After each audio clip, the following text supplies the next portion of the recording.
like to introduce you to Professor Griff on behalf of the Office of Multicultural Affairs for this event for Black History Month. My name is Carla Javi. Today we have speaking for us Professor Griff, who's an internationally renowned educator, writer, producer, musician, platinum record and spoken word artist, lecturer, and founding member of the pioneering and revolutionary hip-hop group Public Enemy. Armed with an exemplary life of service and an impressive 20-year musical career, Griff captivates with his universal call for social responsibility within both the hip-hop community and the larger culture. Griff skillfully customizes this extensively documented lecture to suit the needs of all audiences, so please help me in welcoming our guest, Professor Griff.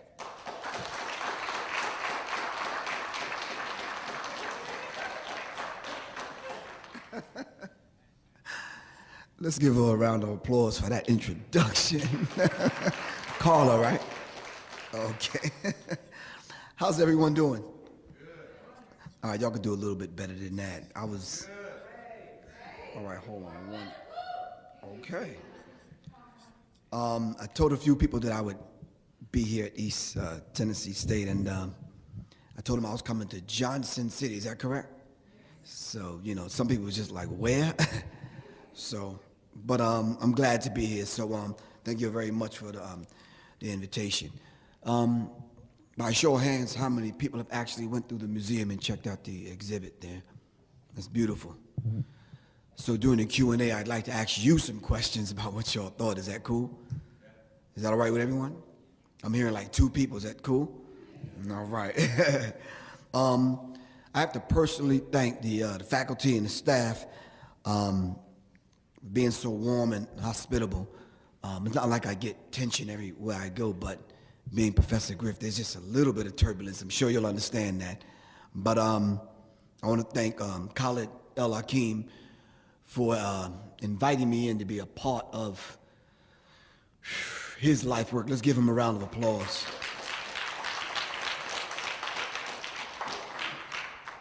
I think when I was invited in, it's been now 5 years. He's been collecting for 20 years. And when I was invited in, I didn't see it as though I was hooking up with someone to kind of travel around the country in rain, hail, snow, and earthquakes just to, you know, just for the sake of traveling. Part of what he is doing, or what I'm doing with him, is actually part of, you know, my life work. And I'm not just saying that to fill up space in my introduction. You know, I truly mean that. When I was invited in, we had, you know, a few talks, and we basically came to the conclusion that since young people will not go to the museum, we'll bring the museum to young people. I don't know if you know the history of how he put it together.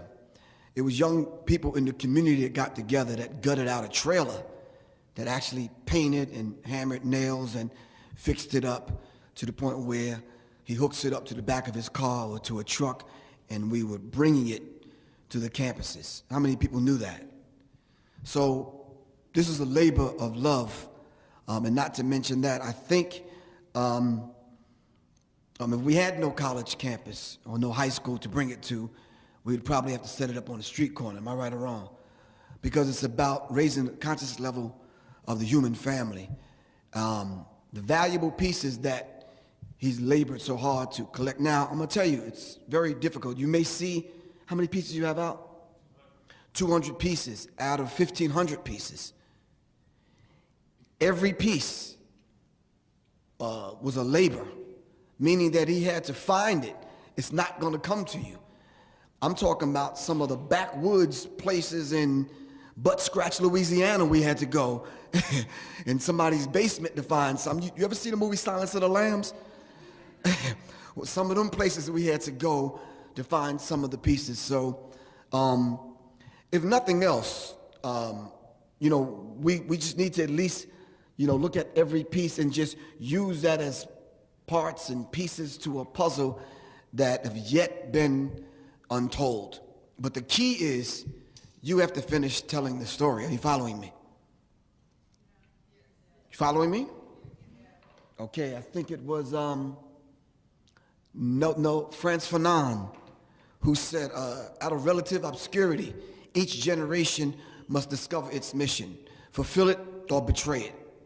And it's truly up to you. What you have to do is use what college is presenting today as a point of reference. We may walk through and spend 2 or 3 minutes and look at the things as though it's entertainment. Not the case. I think Malcolm said, history is most attractive and rewards all of our research. So if we know what was, we know what is, and we know what's to come. And we need these parts of our particular history to kind of fill in the blanks, because I don't know about you guys, I didn't get it in high school. How many of you got it in high school? Not too many. All right. So with that as a backdrop, I think we owe one more round of applause to Khalid El Hakim. Let's give him another well-deserved round of applause.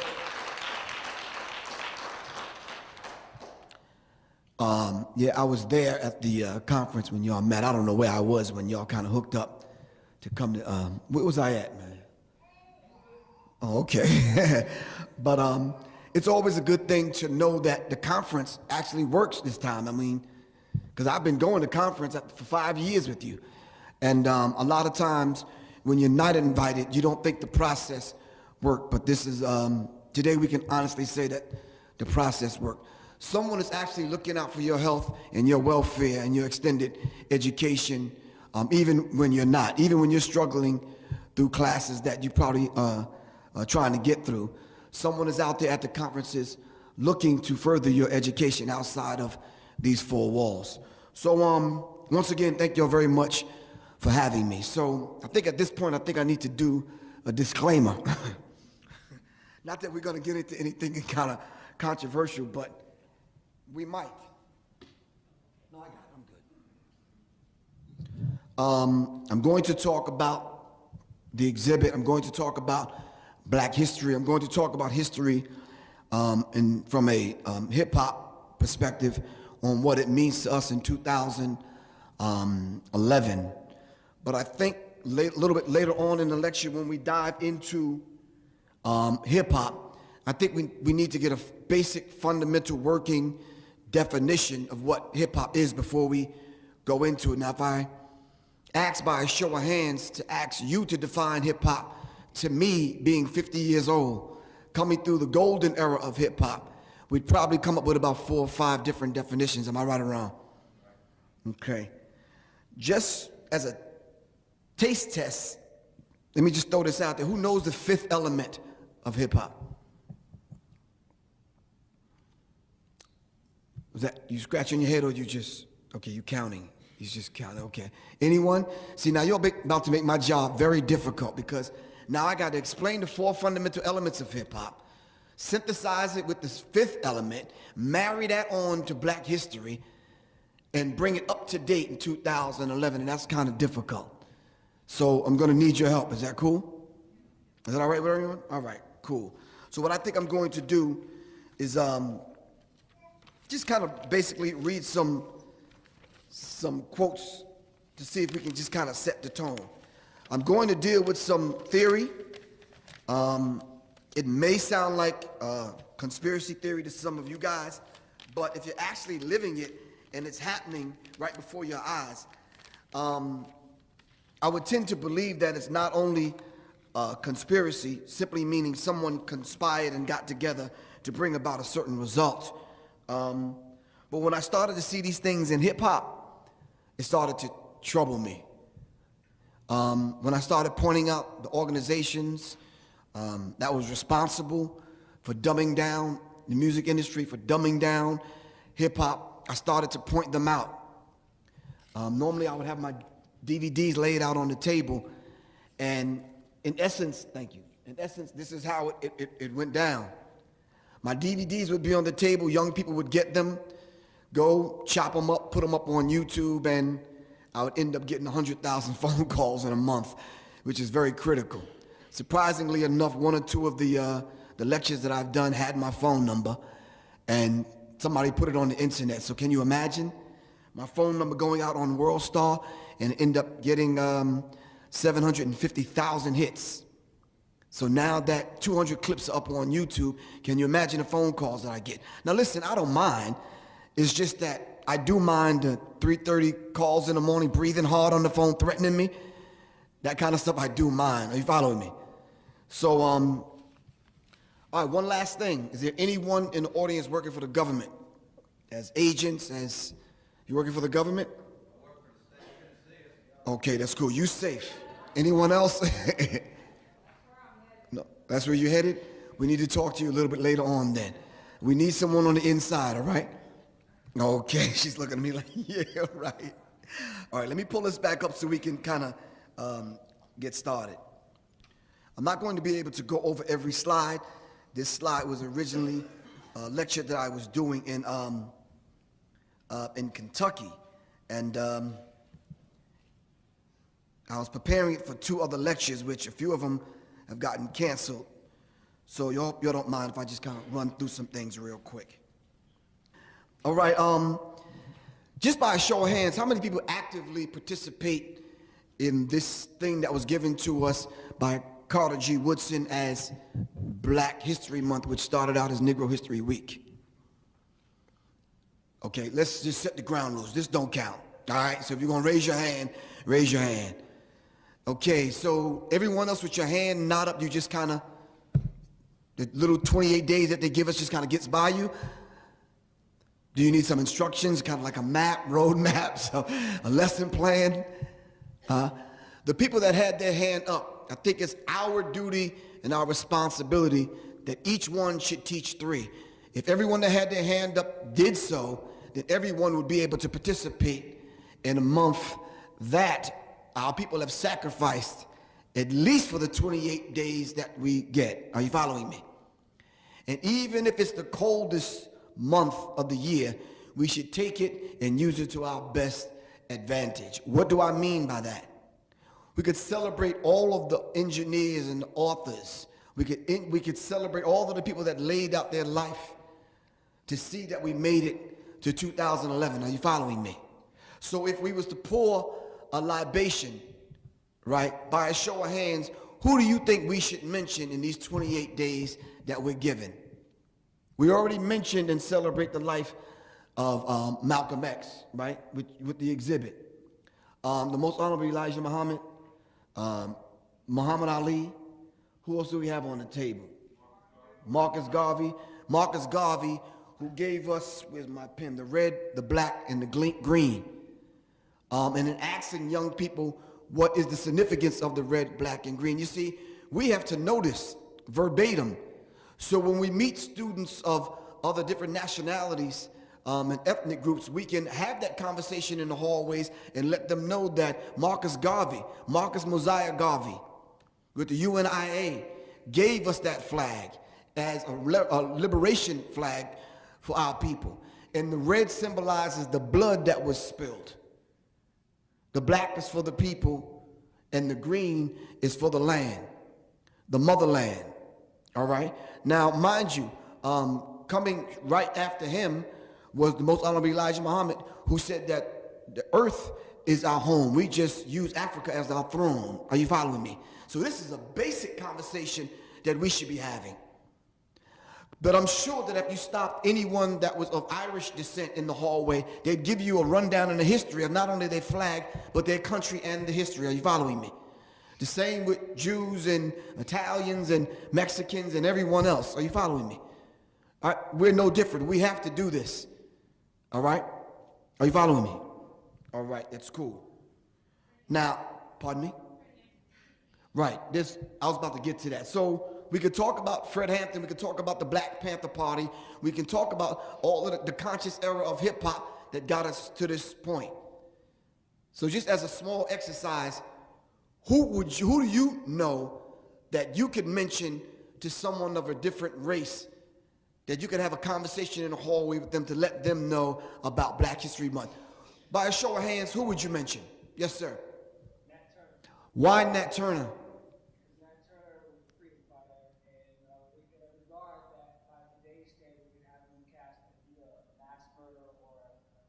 Or, Oh, okay. Who else? Yes, ma'am. Pardon me? Rosa Parks. And why Rosa Parks? Stood up for her rights. Who else? Somebody else. Come on. I need one more person to round it off just to balance it out. Yes, ma'am. Huey Newton. Why Huey Newton? Okay, let's give them a round of applause. What I'm going to attempt to do today is give you Professor Griff's perspective from the inside out in dealing with how I approach culture, history, especially black history, how I'm approaching the subculture called hip-hop, and I'm giving it to you from an insider's perspective, meaning that I didn't read this on a bumper sticker, all right, and I didn't read this on someone's t-shirt as I was passing by, all right? So when you kind of live these things, I'm kind of giving it to you from an insider's perspective to let you know, in most cases, what goes on behind the scenes, not only in entertainment and in popular culture, but in hip-hop as I know it. This is why I entitled, the subtitle is It's Bigger Than Hip-Hop. It's Beyond Beats and Rhymes. Now, hip-hop, if you can remember this or you're taking notes, hip-hop is higher infinite power healing our people. All right? Higher infinite power healing our people. Why? Because we always use music in rituals. We always use music in festivals because we thought and think today, still today, that music has a healing power to it. This is why when you find people that operate in dealing with alternative medicines, aromatherapy, music serves as methods of healing. It aligns the chakras, which are the energy centers. It brings them in line and connects them with your aura. We'll deal with some basic metaphysics a little bit later on, but hip-hop is high infinite power healing our people. What we're about to go over and talk about is some basic things that I feel from my perspective, it's beyond beats and rhymes. I'm going to skip over a lot of the slides simply because I want to get right to the point and we don't have a lot of time. Back in the day when I was growing up, when we had the experience of going to the store when we heard that a new album came out, we had the experience of going to the store and buying it. Once we bought it, we resonated with it because we looked at the covers. We read the credits. Are you following me? And this became part of our knowledge and our experience with a new record coming out. Especially if it was our favorite artist. We wanted to know everything about the artist. In today's fast-paced world that a lot of you live in with iPads and what else? iCondoms and whatever else, with supersized malls and supersizing everything else. Are you following me? We rarely take time and spend time reading and becoming part of not only being a fan, which is the root word to fantastic, which is the root word to fantasy. And this is exactly what they want you to do. They want you to buy in to the fantasy. So from a young age, you become a perpetual consumer of what you think is music based on a tradition and a culture. But today, I beg to differ. And we have to understand that hip-hop and rap are two different things. All right? Hip-hop is something that you are. Rap is something that you do.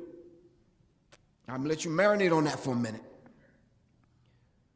Because I hear a lot of people talking about rap and they blame hip-hop.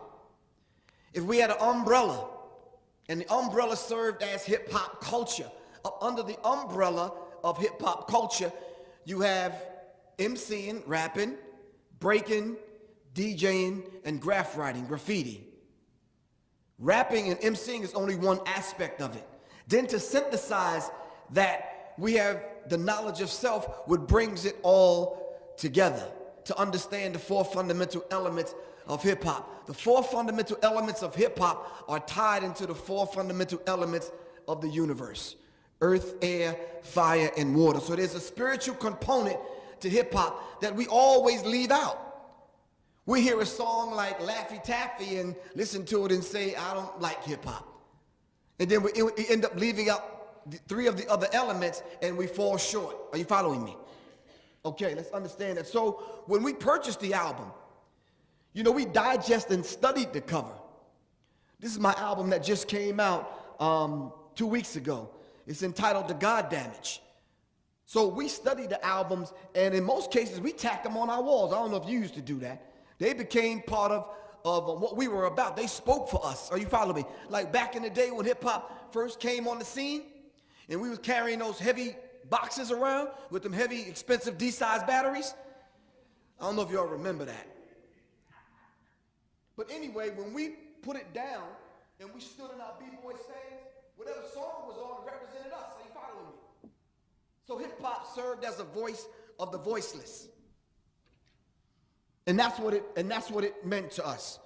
So when I managed to put together my book, Analytics, 20 years of conversations and interviews with Public Enemy's Minister of Information, Professor Griff, analytics basically simply means critical thought, critical thinking. And that's what I invited people to do. Let's not look at hip-hop as just one aspect, meaning emceeing and entertainment. It's a deeper component to hip-hop on the spiritual realm that we keep leaving out, and we missed the boat, all right?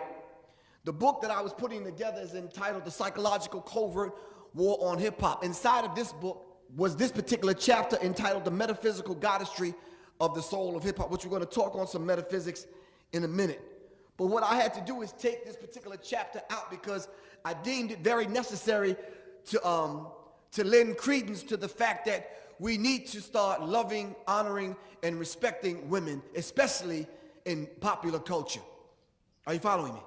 Especially in hip-hop. What I decided to do, as Sister Ra teaches us, that we should put the woman back on the throne in hip-hop so we can balance it out. And I think this is what's going on. There's too much testosterone running wild in hip-hop, and all we're hearing is music and perspectives that are very linear, coming from a male point of view. Are you following me? Then any time that we hear something coming from a woman's point of view, it's on a low vibration. Are you following me? It's from the Nicki Minaj's and these kind of characters. Now, I know you're probably a Nicki Minaj fan, but let me just give you my take on it. I watched the behind-the-scenes MTV thing that they did on Nicki Minaj, and I sat there in shock to know that she said she would only deal with women, and the fact that she mentioned that there's a demonic entity that lives inside of her. How many people have heard this?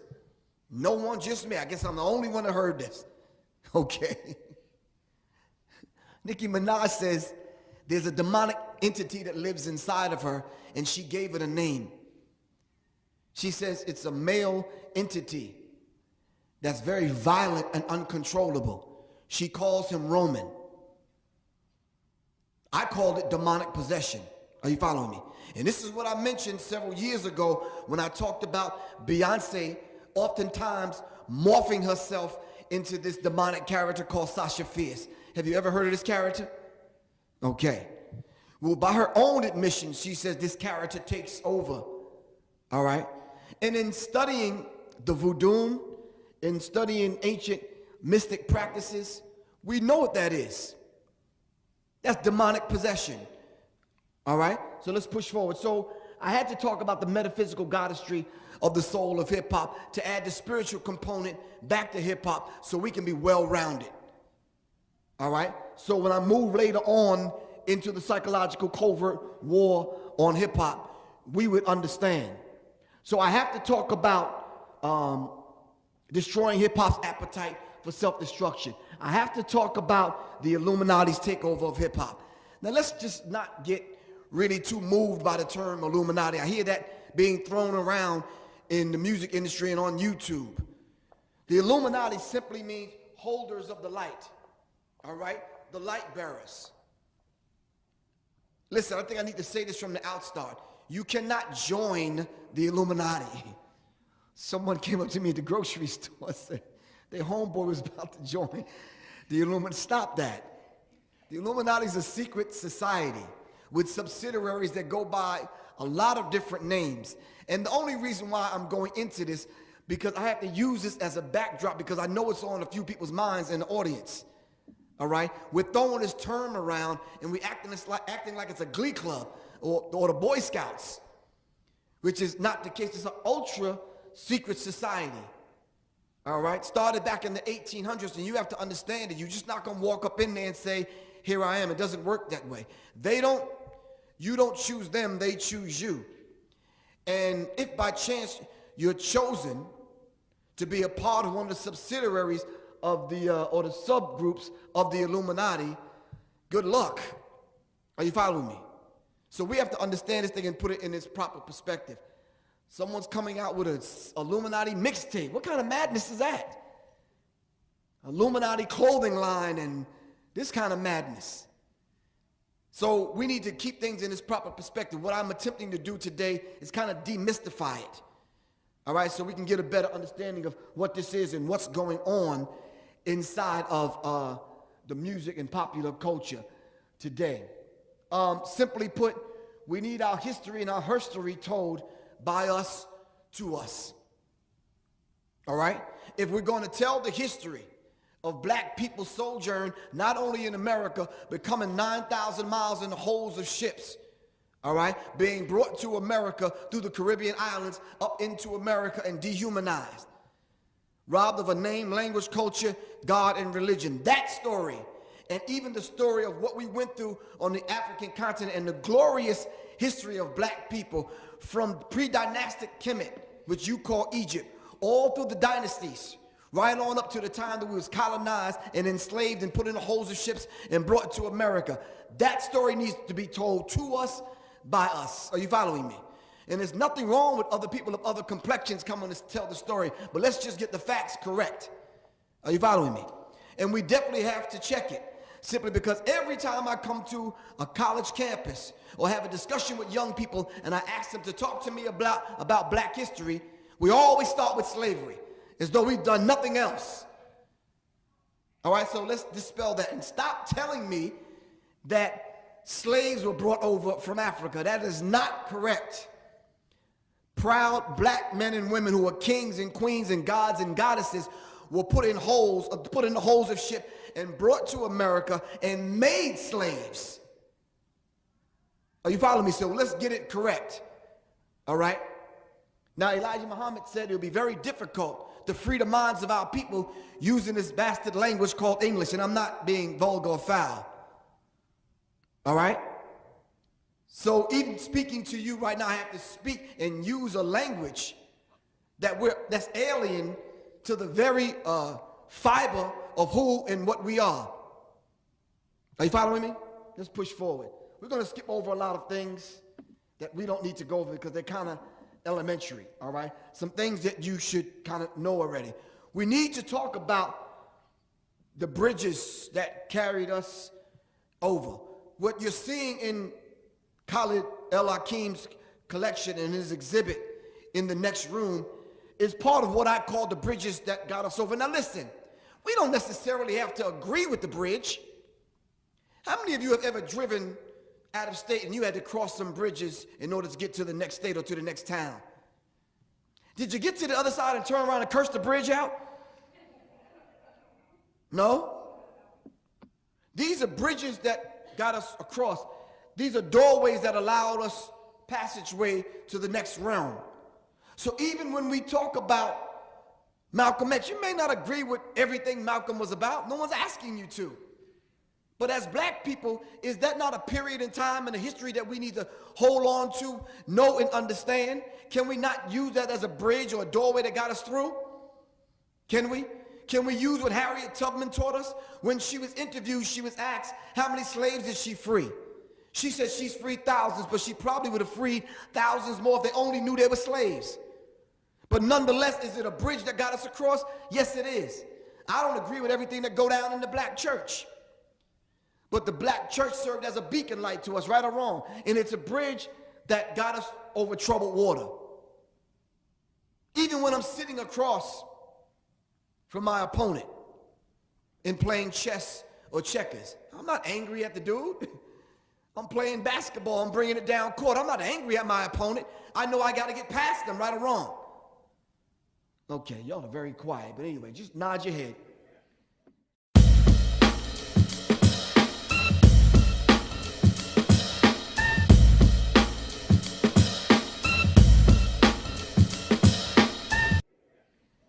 Last point, and then we're going to kind of go through some things which going to make you uncomfortable, because I'm sure you didn't come here for me to validate everything that you already know, right or wrong. So let me ask you a question.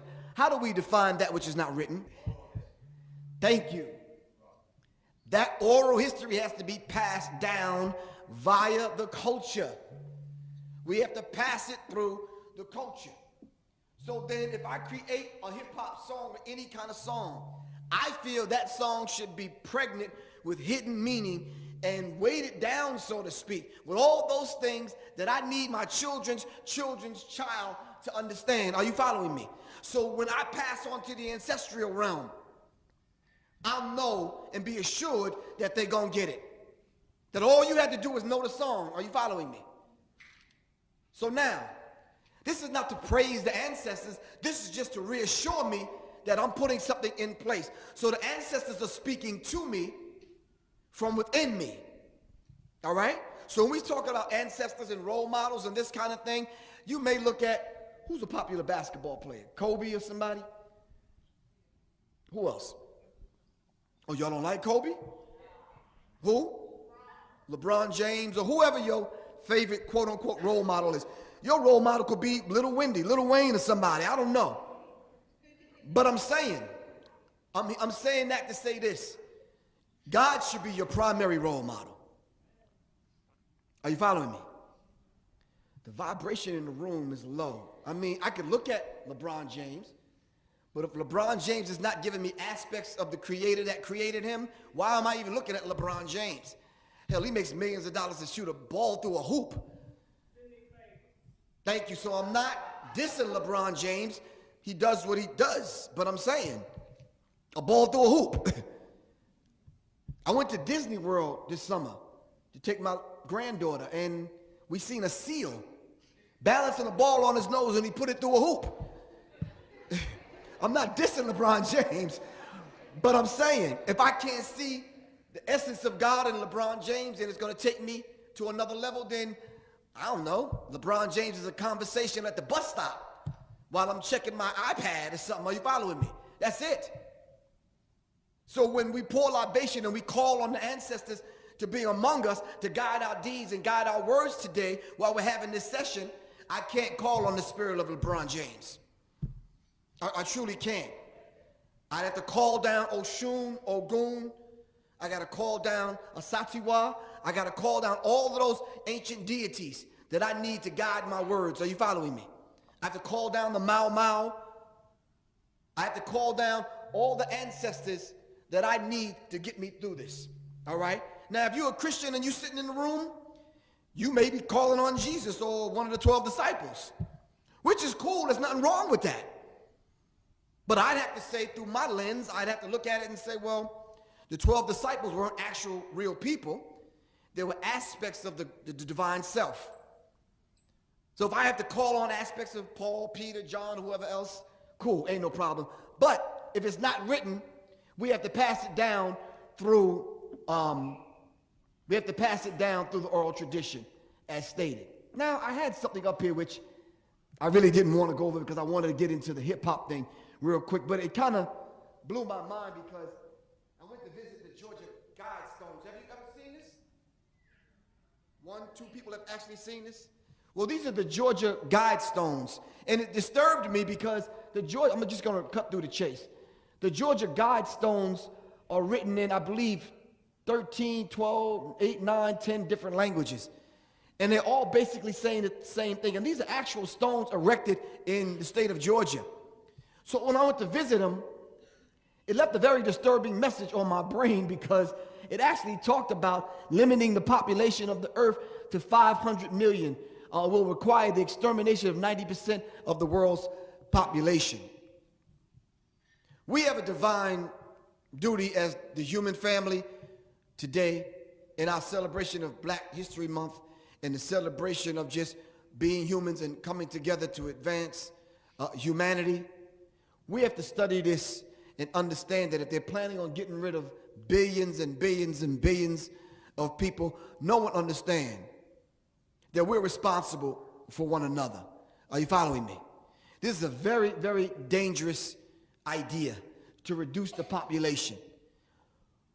I'm watching the news one night and I'm seeing the turbulence and the crisis going on in Egypt. I'm sure some of you seen that unfold, right? You know the beautiful thing about that? A revolution was sparked from someone's cell phone using damn Twitter and Facebook. That shows you how powerful the media is. Are you following me?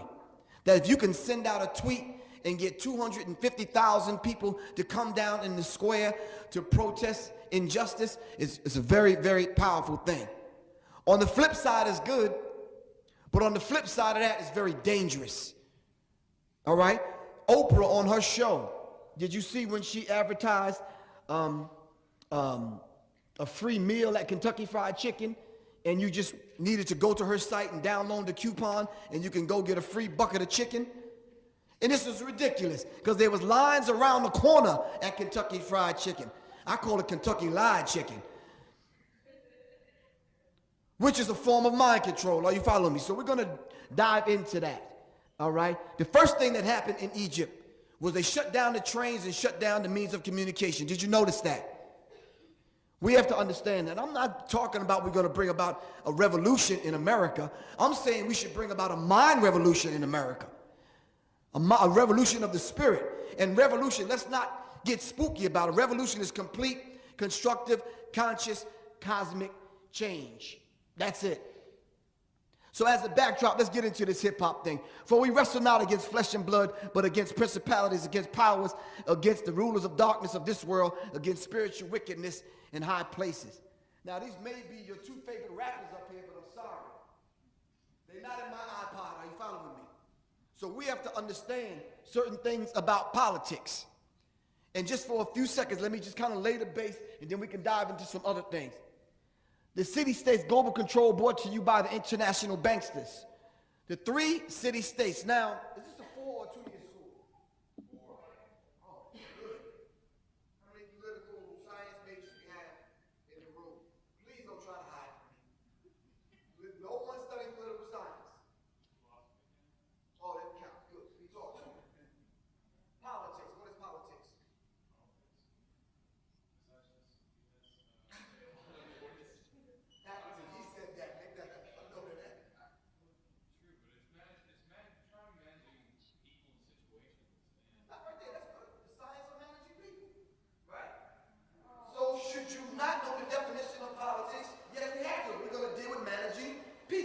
So this is some basic global political science that everyone in this room should know. I'm going to ask you a question.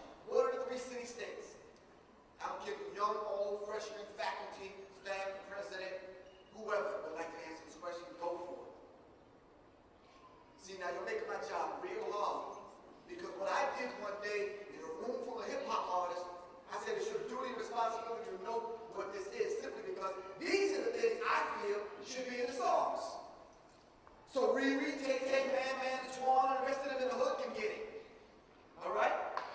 No, I said it. You don't know. You got a day in your family. I don't know. Yes, you do. Everybody got a Twan in their family. Well, I do. Try going to my family reunion. Anyway, just real quick, the 3 city-states are London, Vatican, and Washington, D.C., which is the District of Columbia, and it's very, very key that you make a mental note of that. Because if I go into some other aspects of hip-hop, dealing with the culture banditry of hip-hop, you're not going to get it if you really don't understand the 3 city-states and their function. They pay no taxes. They fall under no one's jurisdiction. All right? They abide by no laws, governed by the laws of the land. They adhere to a certain kind of law, and it's not the law of the land. We might want to look into maritime admiralty law, all right, which is the law, simply put, it's the law of the water. It's 2 separate laws. Are you following? We're not going to get into that. Washington, D.C., the District of Columbia, is the military arm of the Illuminati, the Council on Foreign Relations. The Vatican is the religious arm. London is the financial arm. In a nutshell, that's all it is. Okay? All right. Now let's move forward. That as a backdrop. All right? The District of Columbia is 10 by 10 square miles. You have to write that down. I gotta at least look at your face knowing that you're making a mental note of that. The District of Columbia is 10 by 10. Once upon a time in America and throughout the world, the cities were made in the oval shape. Because when you came down from the birth canal, right? Although you were property with a ISBN number called your Social Security number, nonetheless, you came through the water and you were held up under a different law. So the cities were made in an oval shape, which was very esoteric. Now, simply because the Freemasons are doing their thing up under the guise of the Illuminati, all of the cities and towns are made into what? Squares. The town square. Are you following me? Why the square?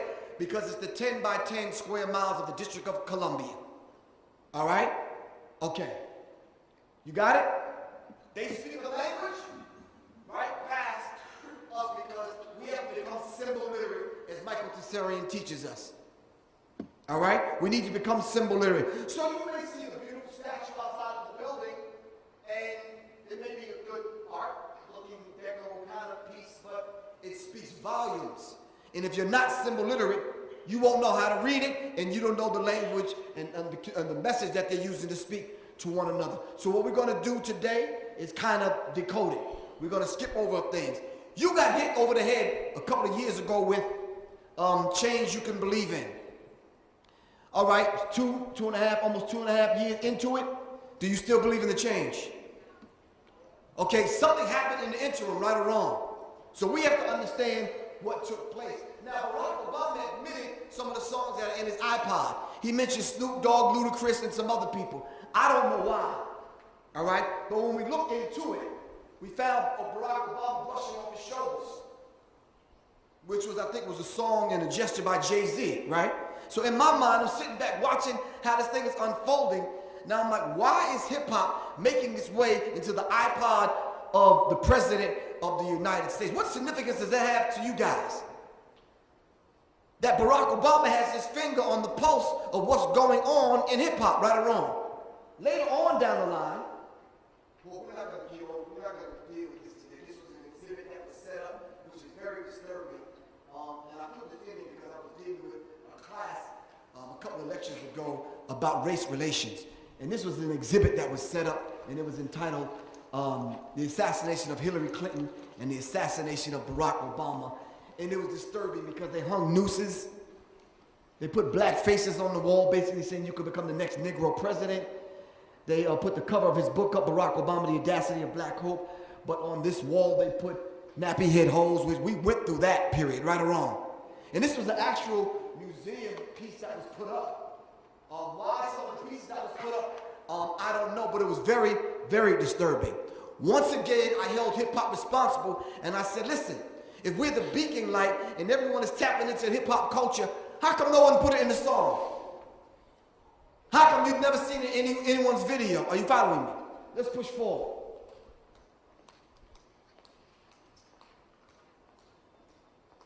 So I talked about symbolism. I don't know if you can see Michelle Obama's dress. Michelle and Barack Obama belong to the Council on Foreign Relations out of Chicago. So in becoming symbol literate, I broke down the dress as it relates to the Black Widow spider. I don't know if you can see that. Can you see that?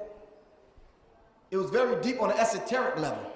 They didn't really believe me, so I went and did my research and I tracked down exactly where the spider was, in The Hague in the Netherlands and in Rockefeller Center. And it's deep esoteric meaning to what the spider represents. Now, see, you wouldn't know that. Some of the rappers do know that because I sent them this information. How come this is not the talk on YouTube? How come the Twitteriots are not twittering this? Are you following me? So I even pointed out that Michelle Obama is throwing up the hand signal of the Baphomet, which is a unisex goat god, which I'm starting to see in hip-hop now. My thing is, I'm trying to, yes.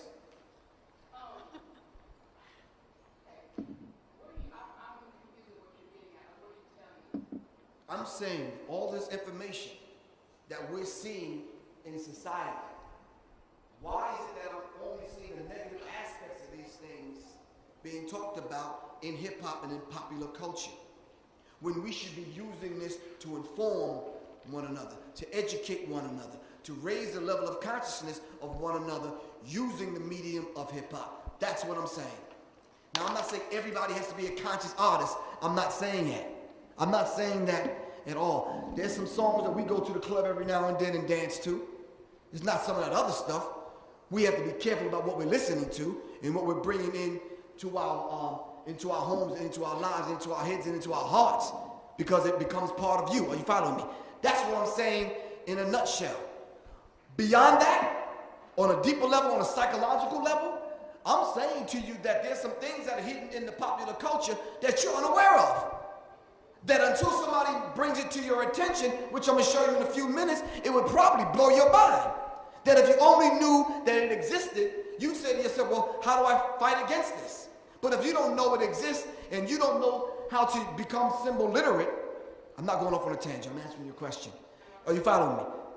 Okay, I want to go on. How do you know that that's what that is? Like, if we show Obama and that's on her, and who are we to say that somebody didn't make the sign after seeing that? You know what I'm saying? How do you know that that's really who that is? She really just had her hand like that. Who are we to say that this is? Oh, I'm gonna present the truth. Not the truth, I'm gonna present the facts. You determine whether or not it's the truth. Okay.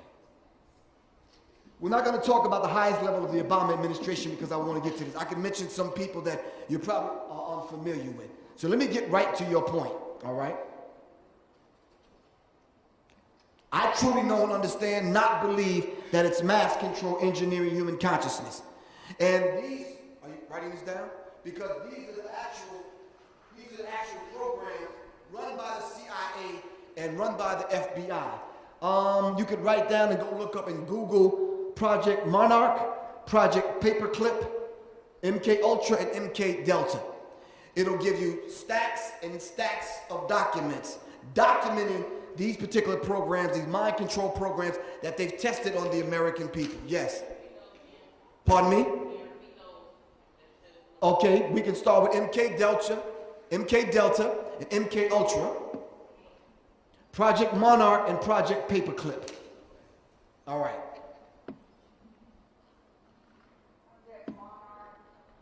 And Project Paperclip.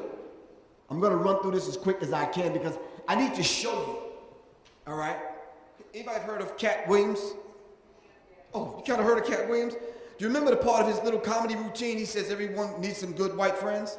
Well, I brought some of mine to introduce them to y'all. Can I do that? My friend William Cooper, who wrote the book Behold the Pale Horse. They shot William Cooper in the head for revealing certain aspects of the truth in reference to the global elite banksters, I call them, on revealing the plot. William Cooper said from the book Behold the Pale Horse, written by William Cooper, a former naval intelligence officer, in regards to a document concerning the American public. Diversion is the primary strategy.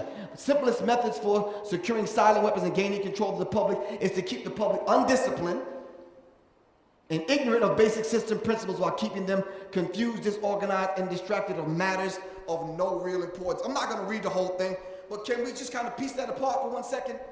What the hell is MTV Cribs and Pimp My Ride and these unreality shows? Is this not distraction, disorganized, and confused? Are you following me? You see, this is what's going on in popular culture. Mind you, when that's going on, something very critical is going on that you need to be aware of, but you're distracted. You can't wait to stay tuned into what's going on Atlanta Housewives and this kind of thing. Me and Kyler went to a club. We go to clubs every now and then, and we're starting to see 35, 40-year-old grandmothers in there doing the damn W and snakey leg. Are you following me? No, this is real. So we have to understand this, that entertainment is kept below the 6th grade level. 40-year-olds are making music for 12-year-olds, and you don't see a problem in that. Are you following me? When you start talking about brush your shoulders off and popping bottles and this kind of madness, that's not suitable for a 12-year-old. But what happens? It makes its way into the home via the computer, the iPod, or whatever else. And now it's running rampant. It's almost to the point where it's out of control. All right? Let's push forward. One of my other good friends, Jordan Maxwell, Very brilliant researcher. All right, where he deals with the occult. Alex Jones is another one. On prisonplanet.com, infowars.com. Well, a good friend of mine, I don't know Fritz Spring by him, but I'm just saying, would lecture say, bloodlines of the Illuminati. We need to understand it's very, very critical that we get this information and look it up for yourself, because for the hour that we're going to be together, you're not going to get it all right? I'm just skimming over this. This is Codex Magica. Tex Mars is another friend of mine. He gave us a book, Codex Magica, Secret Signs, Mystery Symbols, Hidden Codes of the Illuminati. Illuminati simply means holders of the light. Now, what's your name? I want to dedicate this portion to you, okay? Is that cool? Can I do that? All right. These are the signs and symbols that Tex Mars talks about in his book. This stuff has been documented. We have the pictures here. See, this is a language that they use to speak to one another. We have to become symbol literate. All right? At least before we leave here. At least digest the idea and use this as a reference point. So you see some of the signs and symbols, which serves as a language. Now let's see some people on the cover of some very prominent magazines and tell me what they're doing. And I need you to tell me whether I do think this is just a coincidence. Unless they go to how to position your hand school, are you following me? What language are they using to speak to one another? So if me and you are sitting having a conversation, can you just stay right there for a second? You see how he's sitting? Very much different to how he's sitting in the hand gestures. Just look around the room. Probably no two people are sitting alike. See, this is the language that they use to speak to one another. It's just that you don't know the language. Are you following me? Kathy Burns, in her brilliant book, Masonic and Occult Symbols Illustrated, broke it down for us. So when that hit me, one night I started looking at old signs and symbols of when I was a kid growing up in some of the cartoons I used to watch. And I noticed that the Jacksons, when I used to watch the Jacksons cartoon, I froze the frame, took a picture of it. Even there, the brain computer is working, and the brain computer turns it upside down, and what do you see? 666. Are you following me? And it's real. Now, right now, I know you said, come on, Griff, you reaching, man. That's a conspiracy theory, if I ever heard it. If that is the case, then, do I need to go back a couple slides for you? Because why now, T-Pain being a brand new artist, only the last few years T-Pain just came out, right? Why is T-Pain talking about 3 rings, and he took the 2 E's and turned them around to make the 33? Who was T-Pain talking to? We have to understand the language that they use. Ashwar Quasi teaches us images shape reality. We need to study the African origin of Freemasonry. You know why? Because the signs and symbols that you're seeing in the occult and in the Freemasonry and in the Illuminati are our symbols, stolen from us, given a demonic energy and frequency, now being used against us because they're coming after our souls. Did you know that the Oscar was made after Ptah? See, some of these things we don't know because we're not symbol literate. Are you following me? But if we start looking into things instead of at things, then we'll be able to decode it. All right, so for the people on the little yellow bus, this spells sex. S-E-X. Now, these are brand new movies. What, they came out a couple years ago? See, we have to understand that. These things are done done by design. Study Myron Fagan, who said the Illuminati is the Council on Foreign Relations. Study Sigmund Freud's nephew, Edward Bernays, where he talks about the century of self, the untold history of controlling the masses through the manipulation of unconscious desires. We have to understand that. All right, here's part of your proof. His name is John Todd, a former member of the Illuminati. He was warned against their plans for world domination before he was framed and effectively discredited by the Illuminati. Guess what? They still didn't find his body to this day. And he warned and left tapes with his family that if he came up missing or something happened to him, to reveal what he put on the tape. And they did, and you can find it on YouTube. And none of this stuff is conspiracy theory. This is actual fact. How many people in the music industry?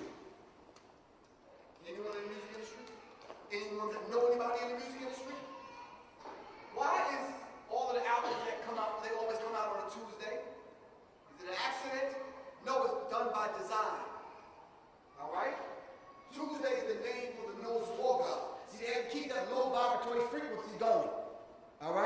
There's certain other things that happen on a Tuesday. You may look at it as conspiracy theory, but I think not. Is there a reason why Jay-Z called his record label Rockefeller? Yes. Tuesday is the name for the Norse war god. You see, when they talk about business, if you ask any decent, not decent, well-to-do businessman, I had to pull that one back. I seen that leaving my mouth. I'm like, but business is warfare. I believe on the table there's a quote from Elijah Muhammad that said there's 3 things that we weren't taught: the science of mating, the science of warfare, and the science of business. Rockefeller said to uphold the statue of Prometheus, stealing fire from the gods for the service of mankind. All right, let me test y'all on being simple literate. What do we see here? Someone holding the torch. How about a woman? Let's be a little more critical. A woman standing on the primordial hill, holding the torch, and Columbia is behind her, right or wrong? Why is she holding the torch? Let's just do a little bit of decoding. The light bearers. And what did I say the Illuminati meant? Holders of the light, right? So we can see it in the symbols, but until we decode it, we don't know what it actually means. I call this hidden in plain sight. So you go to the movies, you sit in a dark movie theater for 2 hours, you'll see it, but if you don't know how to decode it, it won't mean anything to you. You see skull and bones. You see holders of the light. You see the all-seeing eye of Lucifer. But it doesn't mean anything to you. Yes. So this, you asked a question about why did Jay-Z name his record label? Yeah, I was about to get to that right now, but talk to me. Did it have something to do with, I heard that Rockefeller, the real Rockefeller family, or that they were part of the original Illuminati or something like that? Well, they're one of the 13 families of the Illuminati, correct. But listen, but the question is, what does Jay-Z have to do with that? No, we're going to get to that. Excuse me? Can you stand up and say that so I don't have to in this next slide? Go ahead. Okay, I read somewhere that you can't use any variation of the Rockefeller name for business purposes or otherwise. Thank you. It is kind of weird that he's using like Rockefeller names. Now, who is Jay-Z that he gets to use the term Rockefeller? See, we have to understand that. And why does Jay-Z now own a color blue? Do you own any colors? Anybody in this room own any colors? You, sir. No? Nah? Write this down. It's called Jay-Z Blue. Jay-Z made a deal with Chevrolet to own that color blue, and they made a car in that color blue after Jay-Z. It's called Jay-Z Blue. Why? Because these people are blue bloods, and he's right in line with the blue bloods, and this is not by accident. Very deep esoteric meaning. Just like the Freemasons gave a present to their Freemasonic cross in America. It's called the Statue of Liberty. What is she holding? The light.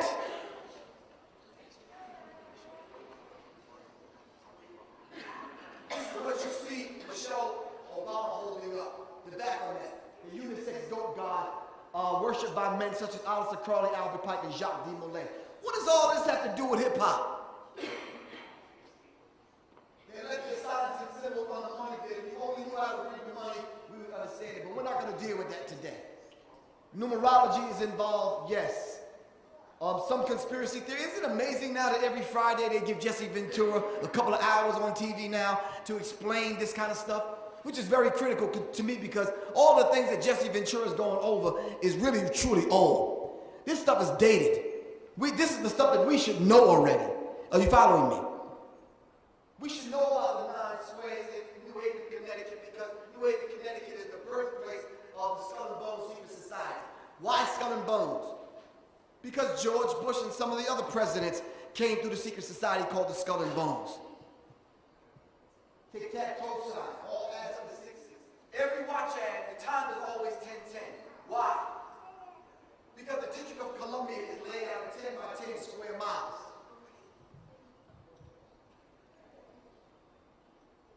We'll talk about the Bible a little bit later on. We're not going to talk about conspiracy theory. We are going to talk about the Windows 95 logo being on the arm panel is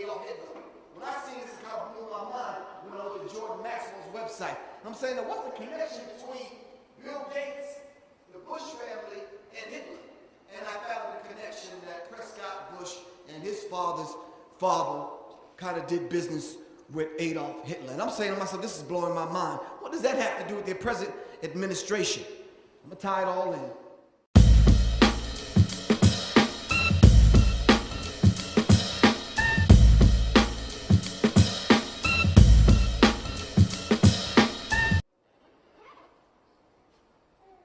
How many people still write checks? Still got a checkbook? When you go home, take a magnifying glass and put it over the line where you sign your name. It's not a line at all. It's a contract. I'm going to say it again slowly. Somebody will look at me like you're about to get mad at me.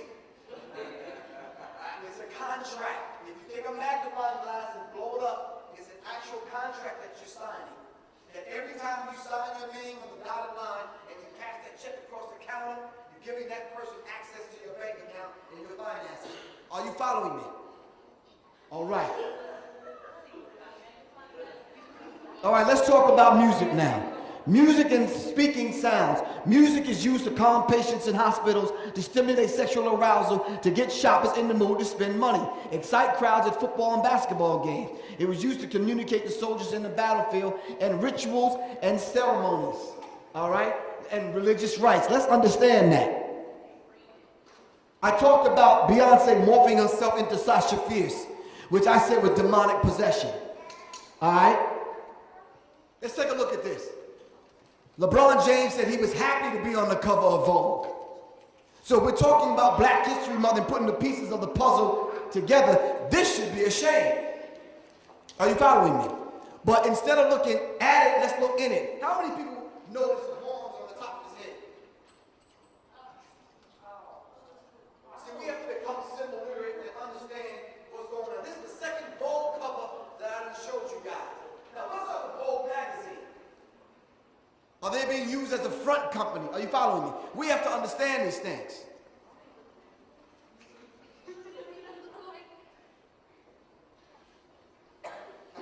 Everyone in this room has 7 chakras. This is a metaphysical class for 2 minutes. Is that cool? Everyone in this room has 7 chakras. Your chakras are energy centers. Alright? This is why you go to the club, you throw a couple back, you on the dance floor. You understand what I'm saying? You're doing a damn thing. You're on the dance floor.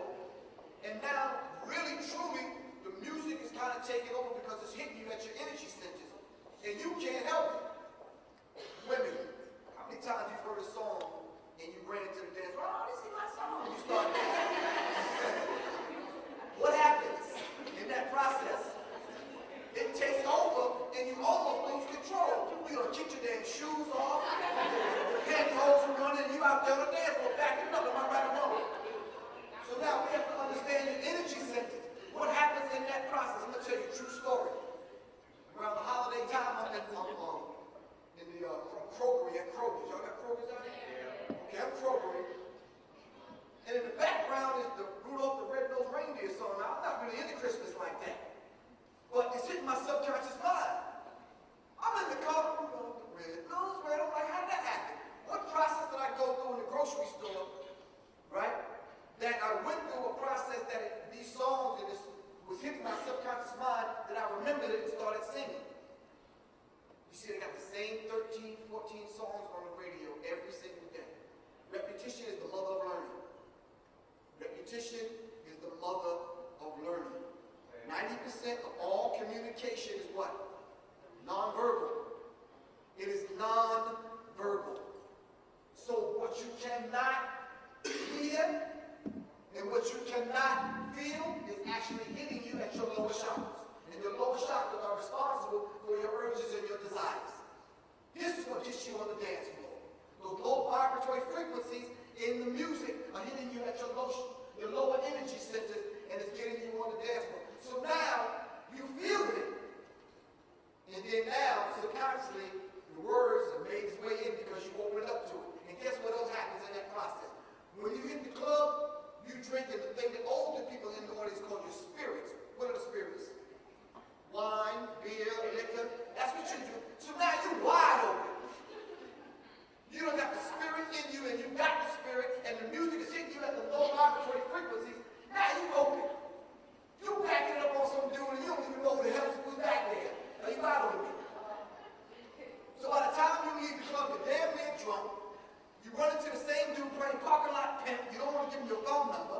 fight, you can laugh. Hey, it's good. It's good to just kind of get it out because you know I'm telling the truth. It's hitting you at your energy centers. And you're not in control of yourself. Are you following me? So the lower chakras, especially the red and the orange chakra in between here, see, that's the low vibratory bass tones in music, and that's where it's hitting you. All right? This is how come a lot of times the brothers in the hood, when they talk, they say, yo, you feel what I'm saying? You feel me? Sometimes people say, you hearing me? No, y'all don't hear? Okay, listen. Sometimes when I'm talking to you, I want to know what you hear. You hear what I'm saying? Okay, but do you feel what I'm saying? Okay, we just communicate kind of different, and we understand it in a different kind of way. This is how come when you argue with your girl sometimes, your wife, she say, well, we not here. She don't mean the two physical eyes. She mean the third eye. We just not there. You follow me? Okay, cool. Gotcha. 7-Up knows that also. This is why come they created 7-Up, which are the 7 chakras, and the energy goes up. The energy is called the Kundalini, which taps into the pituitary gland or the pineal gland. That pituitary gland is responsible for releasing hormones in the body. So there's nothing wrong with it. There's something wrong with it. Let me take that back. I should show you the mating procedure. Hell, you don't meet somebody in the club just because you had a few, you dancing with them, you don't vibe with one another. That don't mean you got to take them back to the dorm room. So the mating procedure should start from the crown chakra down, not the root chakra up. Are you following me? We have to understand that the 7-Up knows that. This is how come it's the 7 chakras up, starting at the red chakra, which is the root chakra up. Red Bull knows that also. This is how come Red Bull's slogan was what? It gives you wings.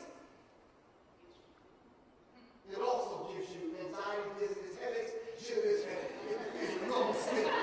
Shit, ask Flavor Flav there. But anyway, how to eat to live, not how to live to eat. Commercial break. No, shh.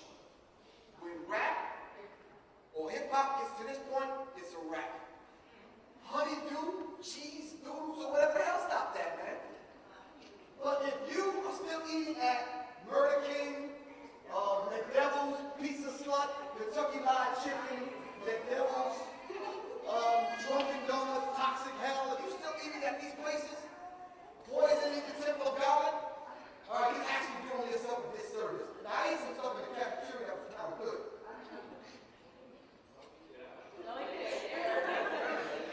Excuse me?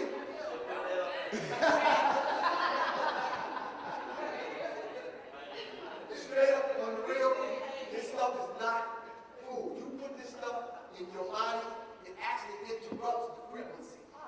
That frequency, I'm telling you straight up, is chemicals masquerading as food. Alright? Side note, the average American eats in a lifetime, 15, this is you, 15 cows, 24 hogs, 900 chickens, and 12 sheep. No, yes y'all do. Okay, let's take the sheep off and add about 100 more chickens. How's that? With barbecue sauce and all that other stuff. Hot sauce and all that other stuff y'all do. Oh no, it gets uglier because this is how hip-hop looks now. No, this is hip-hop. This is Rick Ross. This is Run from Run DMC. But this is how hip-hop looks right now. And we can name about 5 people that died recently. Guru from Gangstar just dropped dead. Passed out, had to be rushed to the hospital, dead. The few other artists we can mention.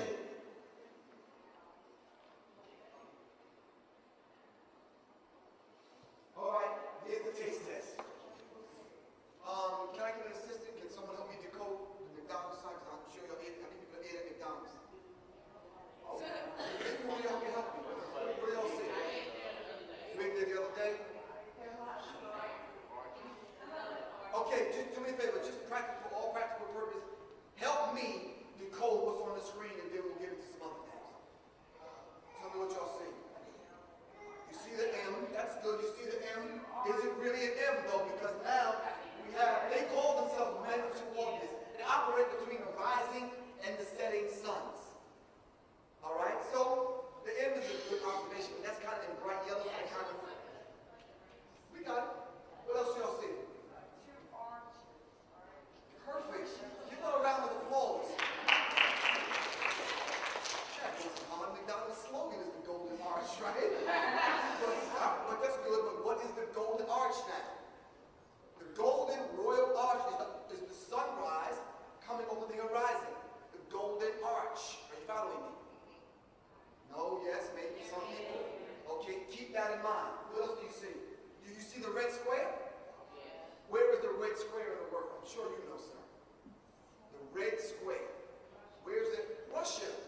Freemasonic Illuminati way. They say I'm loving it. That's their logo, that's their mantra, right? That's their slogan, that's their saying. Loving what? Because if it's not food, what are you loving? You see the movies? Excuse me? Oh, okay. I'm loving it. Why? When I went to study for this particular book, the Psychological Covert War on Hip Hop, and I studied hundreds of entertainment magazines looking for advertisements, I kept finding the yoni. You know what the yoni is, right? Without being vulgar today. You know what the yoni is? It goes to the woman's private part. All right? Do you see it? I even circled it for you so you can see it for yourself. This is the part of the lecture where you got to look in it instead of at it. Even making those kind of faces right there. That's cool. But make sure you look in it. I'm going to show you a few more. Do you see the yoni? You see, it's there, but because you're not symbol literate, it becomes a problem and the language is right by you. How about this?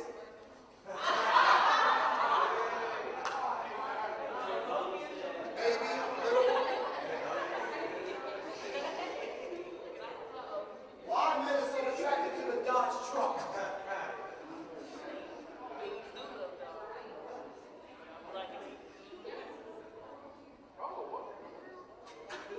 See, we have to look in it instead of at it. 90% of all communication is non-verbal. The language that they're speaking, in this case, is visual. Why is everybody getting those? Look right here. That's what I'm saying. Well, you see, this what they're trying to do with his head between her legs, with his hand going, that is his hand. This right here, and his bag is here. He's back. Wait a minute. These are advertisements that I pulled out of magazines. Probably magazines that you're not interested in. How many people read Double XL? See what I mean? But Tay and Riri and them, they're right or wrong. Twan and Man, they and them. It's not a skull. These are three people having oral sex here. Are you looking in it? Look in it. Don't look at it. See, this is going on a visual level. Our mature minds and as intelligent as we are, we're able to handle this. But I'm telling you, man, the 8, 9-year-old shorties, they're not able to handle this and decode this like this and put it in proper perspective. Alex symbols hanging out of underwear in commercials and this kind of thing. Look at her. We have to understand this. Alright, so for the people that's on the little yellow bus, it says what? Okay, we're good.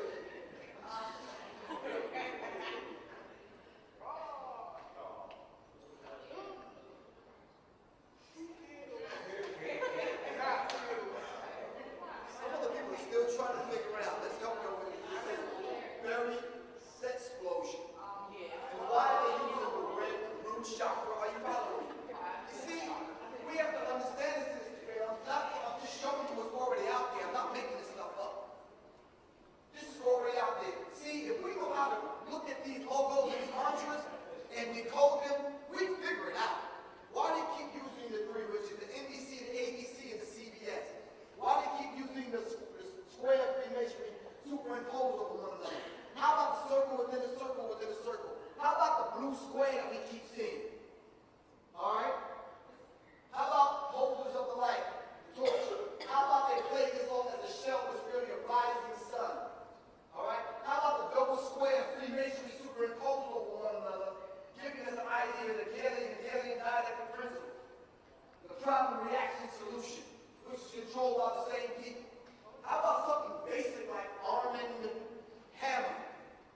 Who's Armand Hammer? Let's look at it. How about Exxon gas station, which is not two X's. It's really no X, which is kind of fitting to what we're going through right now, because we're getting double crossed. But it's a Rosicrucian cross. It's called the cross of Lorraine. And they used it in an assassination ritual killing at the Lorraine Motel. Who got murdered at the Lorraine Motel? Dr. Martin Luther King, you're right. Armand Hammer is a circle within a circle within a circle within a square. All right, it may sound as a good logo and a good mantra, but no, it's actually his name, Armand Hammer. Why Armand Hammer? Armand Hammer was a Freemason. And he financed the Armand Hammer United World College. Have any of you ever been to this college? See, we don't know what goes on behind the scenes with the global vaccines. I'm going to get to hip hop in about 4 minutes. How many people are still drinking the Monster drink? The cross on the ring was actually the Exxon sign.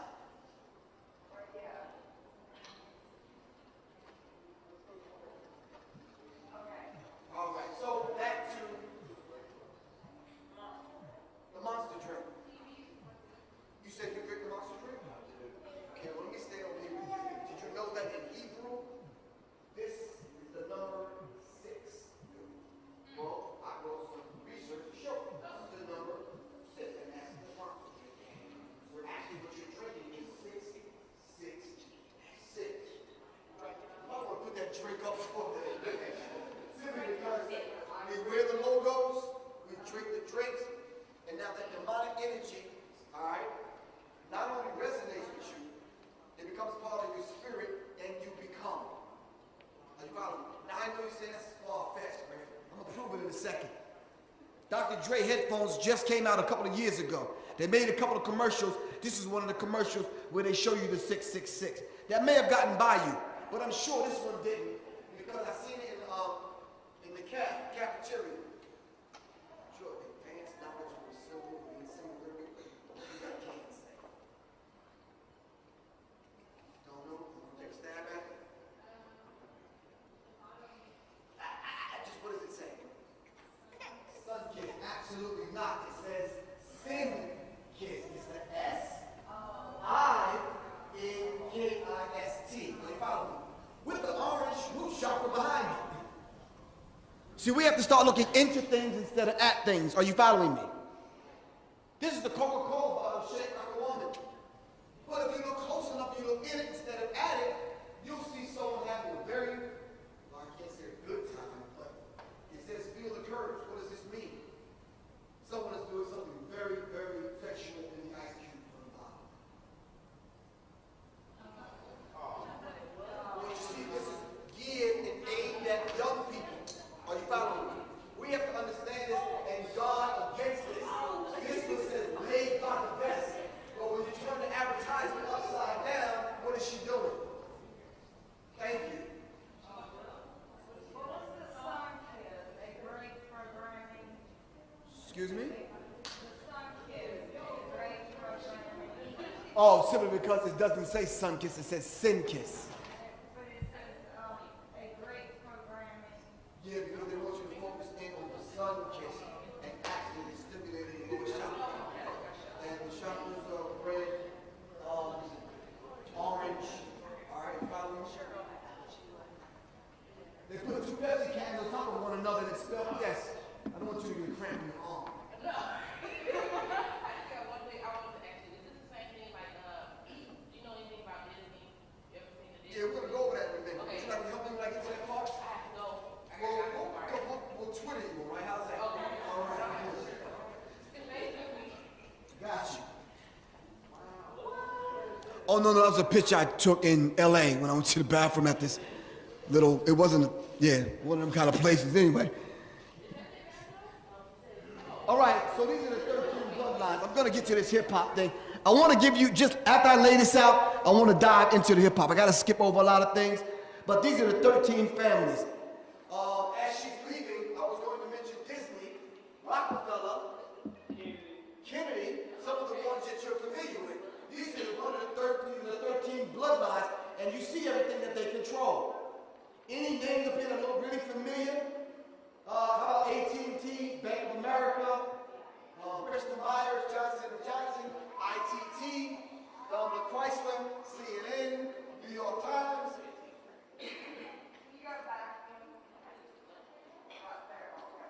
13 bloodlines being alive. All right, I gotta dive into this hip hop thing because I gotta catch some of the people leaving and tie it into the museum. All right? So we're going to skip over a lot of the things that I would go over, all right, in dealing with being symbol literate. But I'm sure y'all got that by now, so we can skip over that. Like I said, men of two waters operate between the rising and the setting sun. McDonald's showing the allegiance to the Illuminati. Now, because there's 13 families, if you turn McDonald's logo sideways, you see what number? 13, 1 and 3. Same with Arby's. You turn it sideways, it's 1 and 3. What do you found? This is the language that they use. Some of the advertisements are very obvious. Some of them are all too obvious. Some of them are almost embarrassing to the point where it says loves baby salt because innocence is sexier than you think.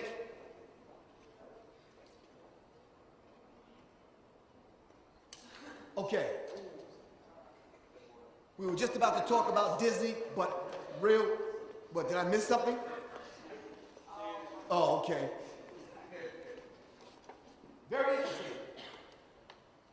White artists that went through being Mouseketeers ended up on the top of black music charts in black music. You said, well, what's wrong with that? Right? There's absolutely nothing wrong with that. But 5 and 6 at the same time, and all of them were Mouseketeers, I think that's kind of like, yeah, okay. So Walt Disney, I was a Mouseketeer. Yeah, you bet. And some of the other people that was on the top of black music charts were also Mouseketeers. I call it mind control. I don't know what you call it. But this is what's going on in popular entertainment, especially marrying itself on to hip-hop. And these are some of the individuals, unbeknownst to them, and you follow me. We have to understand that. So even when we get down to cartoons, when it comes to Disney, we start to see the phallic symbols and whatnot that they hide in the advertisement. She just straight up pulled up a dress, just spying heaven.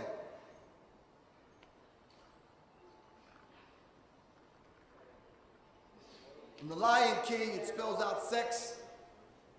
I don't know if you all have been on this ride right here.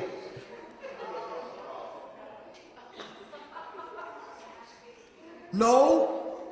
After you come down off your emotion, let's try to reason now. Why? That's what we have to understand. But when you come out of the womb, you're a perpetual consumer. This is how come they put out the new iPhone, and they know it's malfunctioning and it don't work, but you still go buy it. This is why a friend of mine by the name of Carla El Hakim cannot stop going to Starbucks, buying $5 cups of damn coffee. Cups of coffee is 50 cents. Excuse me, brother. That's all right. Cups of coffee are 50 cents.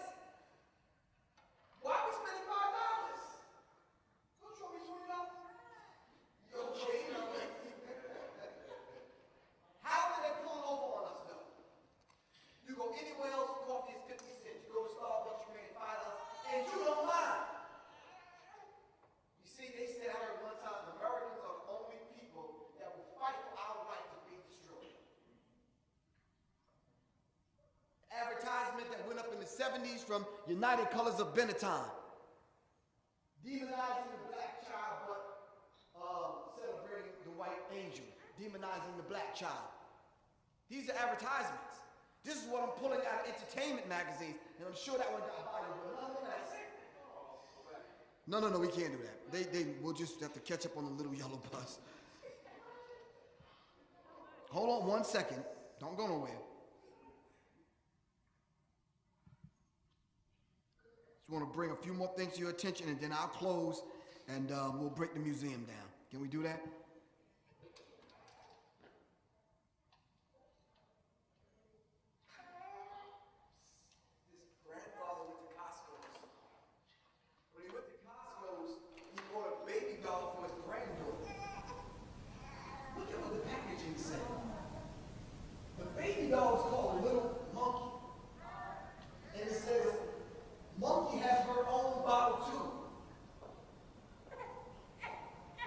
Maybe it's not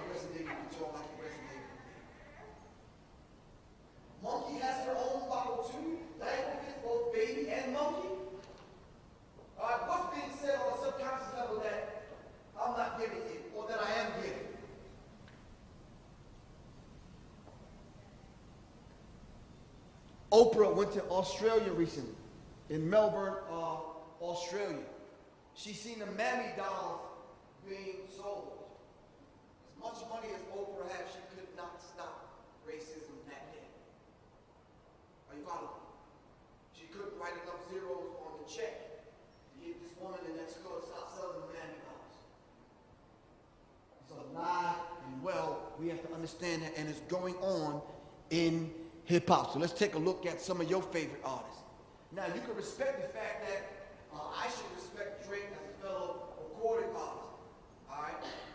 But I'm saying, even if I do, what's with the 666 that you don't know? Can I have a discussion with this young brother about that? Are you following? At least, let's have a basic discussion about it. Because I understand science, and if he was sitting in the audience today, he'd probably understand, because Public Enemy, when we came out, we wanted to raise the conscious level of people, to get them to understand that we're using music to speak a message to raise people's consciousness level. The entire human family, not only black people. So when we heard Grand Like the Flash in the Furious 5, although we didn't wear tight leather pants, we just understood what they were saying, you know. Are you following me? It was a vibration, it was something coming from the Bronx that we had to get involved in. Because it was calling us. Strong black male images. The music industry was not going for it, so they'd rather have a flavor of love under one roof, flavor fried chicken, and this kind of madness. So you follow me? Because it's easy. Now, young shorties are viewing Public Enemy through the eyes of flavor of love and this kind of madness.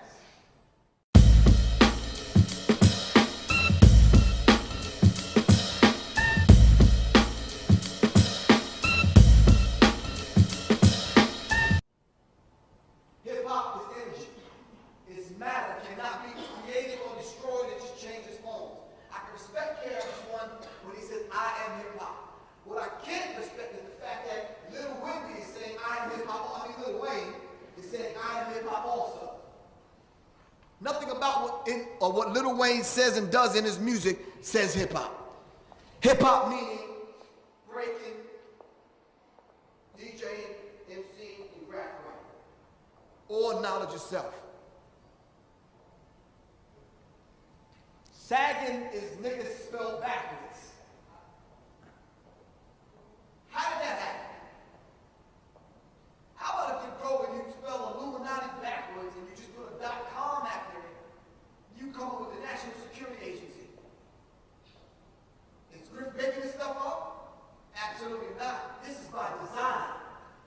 That the criminal culture in prison comes out now, marry itself onto the street, criminal culture on the street, that marries itself onto the culture called hip-hop, and now it becomes hip-hop.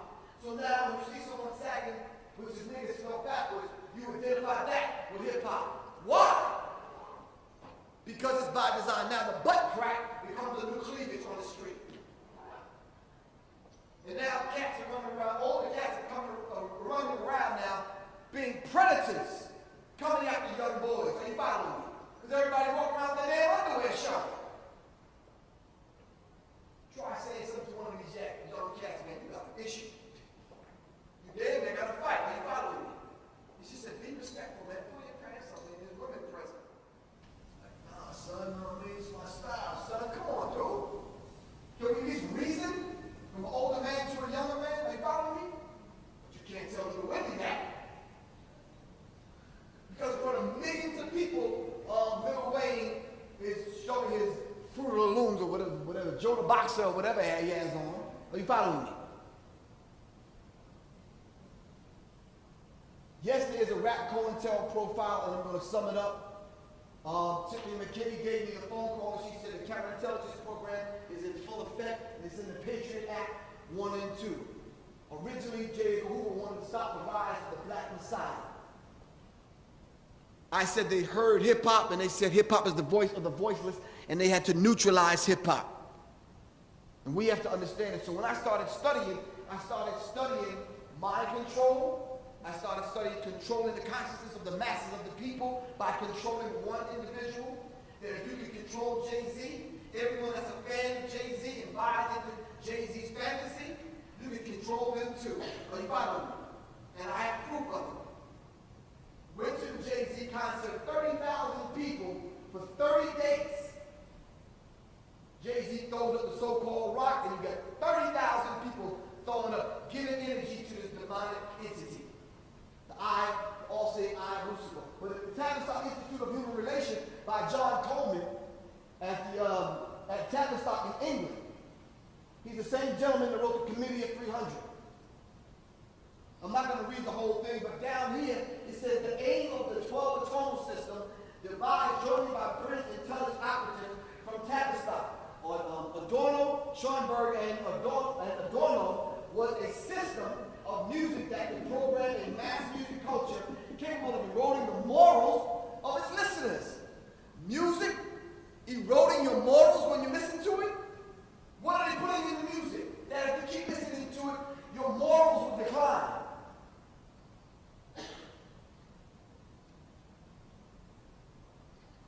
Then they give you the visual.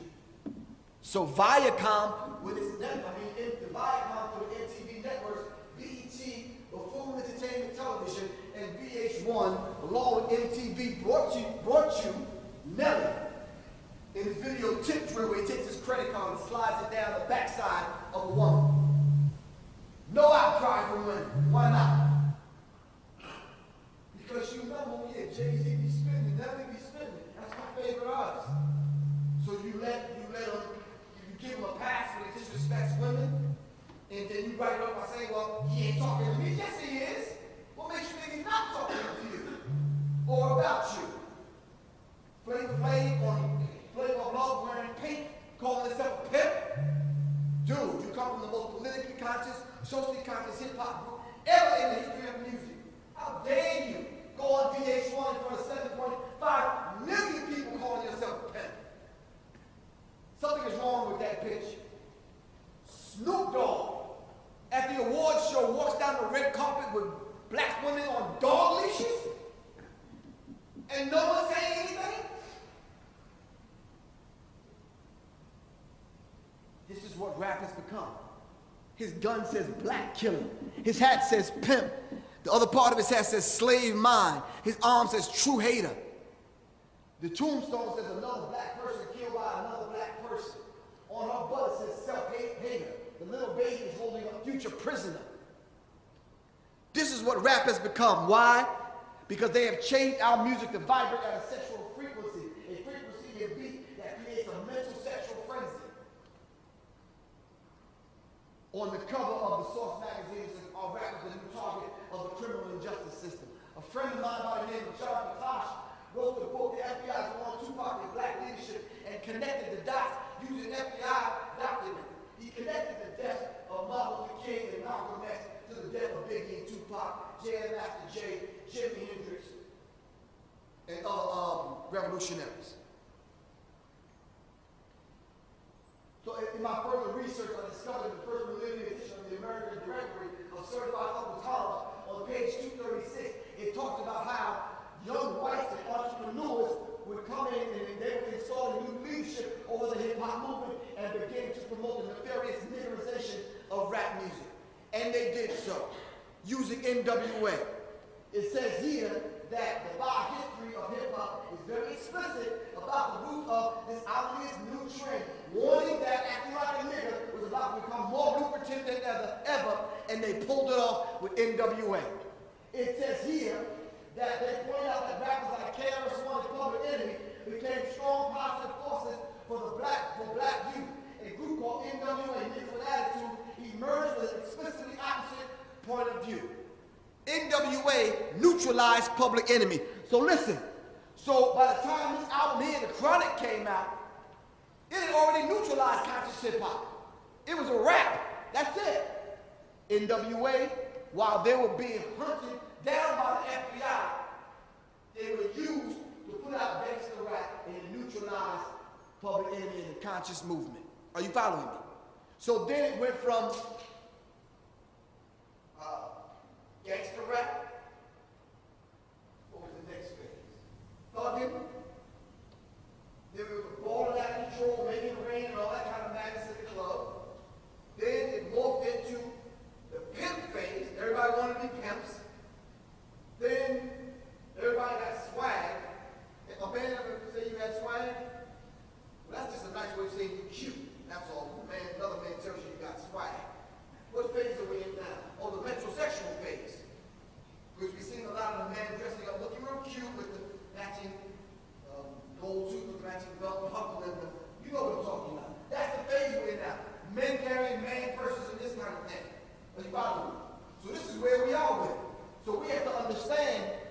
particular dynamic.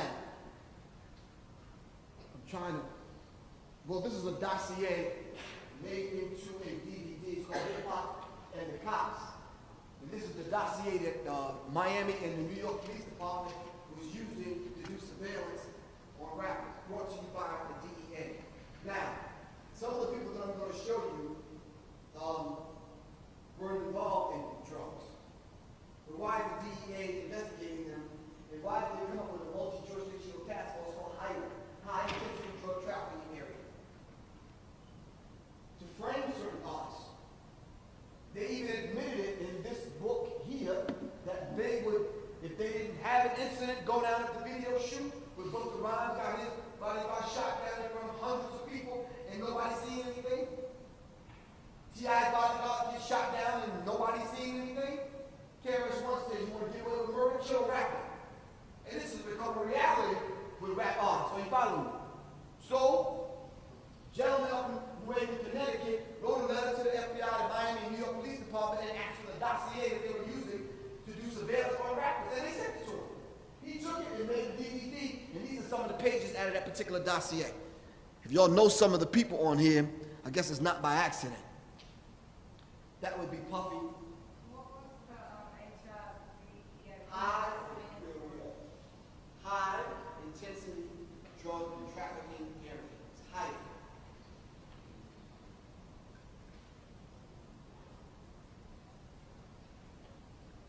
You know when I got the dossier, I'm looking for my name. I'm dead serious. How do I know this is true? Alpha Omega was T.I.'s bodyguard at one time. Worked for Grand Hustle, T.I.'s label. When he was a DEA agent, he was a snitch. No wonder DJ Drummer got his house raided. Computers confiscated. Because they had a DEA working right up inside the camp. Are you following me? This is very, very real. Later on, T.I. is traveling in Cincinnati's bodyguard gets shot down in front of everyone. Later on, T.I. gets arrested in Atlanta, Georgia, and these are the guns he gets caught with. I said this at one lecture to all the gentlemen in the back of the room, and I made a statement. I'm like, look, straight up, I handle guns in my life. I'm gonna tell you on the real, keep it 100. I don't know what the hell this is. How do you even shoot that? How do you load it? I don't even know. But the gentleman in the back of the room, the older gentleman, said these are military weapons. So now I'm thinking, what is T.I. doing on a street corner in Atlanta buying military weapons from somebody? Are y'all putting two and two together, gentlemen? Okay, let's go over some recent history about T.I. He gets arrested twice now. The last time he got arrested, he was on his way, they said, to court. And for some strange reason, he sees a man on the top of a building about to commit suicide, and he talks him down. How many times you went to jail and on the way to court, you talk? Come on, man. See, this stuff is not real. I mean, if I was a playwright or a screenwriter, I couldn't make this stuff up. We can't go over the whole history, but these are some of the victims. This is why I say that.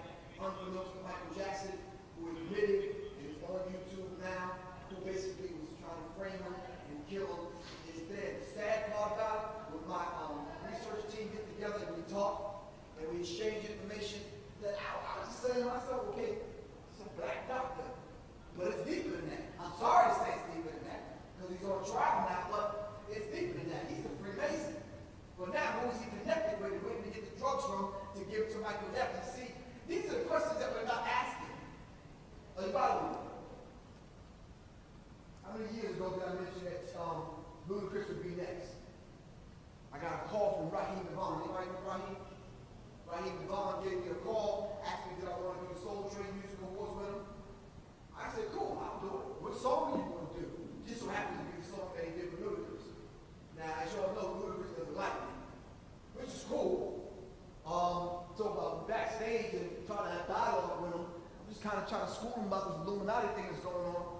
He basically don't want to hear it. And now today, or recently, I found out why he don't want to hear it, because now he took the oath. He's hanging out with big dogs now, so now he don't want to hear because now he's up into the $20 million bracket. Hey, Bob, I said on YouTube that once you get up in the $100, $200, $300 million bracket, it's a wrap. They're giving him movie deals, and you're going to see his face a lot more. All right?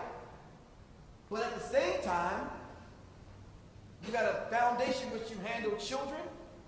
Excuse my language, older people in faculty.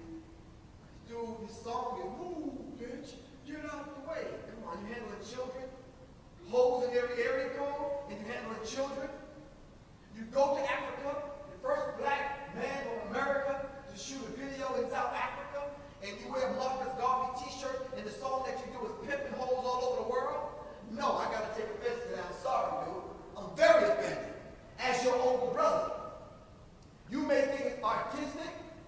I see a problem with that. We gotta talk. That's all I'm saying. So you heard me tell the story about Quincy Jones, his relationship with Michael Jackson, Quincy Jones' daughter being engaged to Tupac. His daughter's name is Khadija. Khadija's best friend was Aaliyah. Aaliyah mysteriously dies in a plane crash. And she was engaged to Dame Dash. Before she was engaged to Dame Dash, she was dating your man Jay-Z. So when I introduced the whole idea of sex slave inside of hip-hop, no one believed me. When I started proving it, they started scratching their head. How did it happen? Ask her uncle, what is her uncle? Oh, Barry Hankerson. Barry Hankerson was the one that found the R. Kelly sex tape and put it out on the street because Barry Hankerson was accusing R. Kelly of raping his niece. Statutory rape when Aaliyah was underage. Listen, it's hard, as painful as it is for me to say it, and for you to take it, it is going on in hip-hop. All right? Someone has to speak to it. So it wasn't until Tupac revealed the fact that Quincy Jones had asked him to take go to the homosexual ritual, and take the oath, and Tupac turned him down. At that moment, Tupac was marked for death. All by his own admission, not mine. Dame Dash, Suge Knight, Irv Gotti, and Jay Prince, 4 prominence record companies they had got together to put together a distribution company, and I'm going to close in a second. I mentioned the fact that blood ritual, that I know just with dealing and talking to gangs, there's a ritual that they have with blood in, blood out. You got to spill some blood to get in, you got to spill some purple with your blood to get out. Once you're in, you're in. I said the same thing with these guys taking an oath and operating in the $500, $600, $700 million club. All right? So when I mentioned the fact that they had a private meeting with Jay-Z took the information back, it just wasn't Griff talking. I was documenting it. It's there in the Source magazine. He bragged about sipping $20,000 bottles of Cristal in San Tropez with the Blue Bloods. So I'm thinking, who the hell are the Blue Bloods? So we started tracking down who the Blue Bloods. And we found Barack Obama, Jesse Jackson, and some other people. Through an organization called the Boule, which means advisors to the king, are part of the Blue Bloods. Denzel Washington and some other people. So they rewarded Jay-Z. New Jersey Nets, J Hotels, 40/40 clubs, and some other things they rewarded Jay-Z with. So now Jay-Z is up. First 2 people that he signs when he takes over Def Jam is Jeezy and Rick Ross, 2 known drug dealers. Why? You have to keep the low vibratory frequency going. I did say that Aaliyah was Dame Dash's sacrifice. Suge Knight signed Tupac, and we know that Tupac died in Las Vegas. The story that I was telling a couple of years ago at that particular time was Tupac was the one that was supposed to star in the movie Minister Society before they got this guy. I don't know his name. But in the movie, his name is Kane. All right? Tupac was supposed to play Kane in Minister. How many people see Minister Society? Well, then is it art imitating life or life imitating art? What happened to Kane in the movie? Wasn't he sitting next to his cousin at the light in the BMW?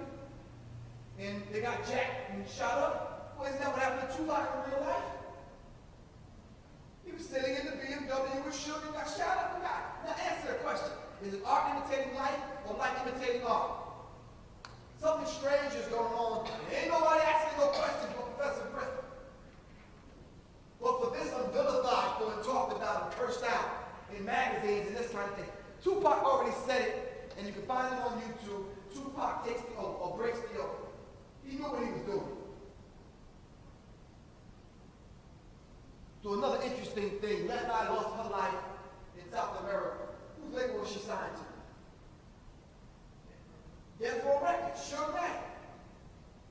The reason why she was down is she wanted to cleanse.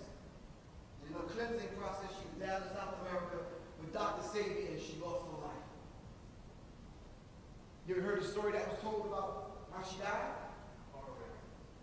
Right, they said that they had hit someone a week earlier, a young boy. And the young boy lost his life. So when they was driving a week later, she thought she see the young boy on the highway about to hit him again, and she swerved. I don't know what that's about. You see the movie recently, The Right? Check it out. All right, let me just find a point where, well, I guess I got to talk about this because Jay Prince was one of the ones I had to apologize to because he said that I said that because of the blood sacrifice that I was talking about, when Pimp C died, he said I was making a claim that he benefited from Pimp C's death. And I wasn't saying that. I'm saying when we got together to ask the question about what happened to Pimp C, there was information that he obviously knew that never got out. When the research team finished researching the death of Pimp C did an interview with Ozone Magazine and went live on the air and he started talking about the homosexual ritual that was going on in hip-hop. When he revealed some of the names, about a week and a half later, they found him dead at a hotel. The only thing I did was ask the question, what happened to him? We found out that there was a woman in the room with him, but nobody knows this woman. Should we not be concerned if you mysteriously died and there was a man in the room with you? Thank you. And that's all I'm doing, but because I'm Professor Griff from Public Enemy, no one has any real answers that I keep getting cursed out and talked about. Yes? What's your research name? Oh, you know I can't reveal my sources?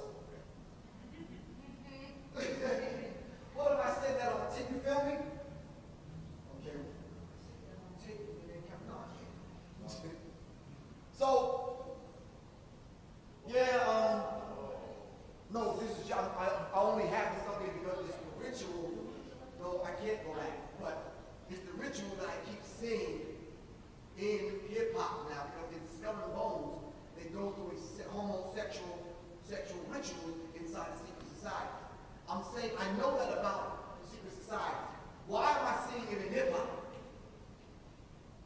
And then at the tune of people losing their lives, I'm like, what is going on? Yes. I got a question. Yes. Did you talk about this homosexuality ritual stuff? What'd you say? I didn't understand what you were saying. Okay, you talk about this homosexuality ritual stuff.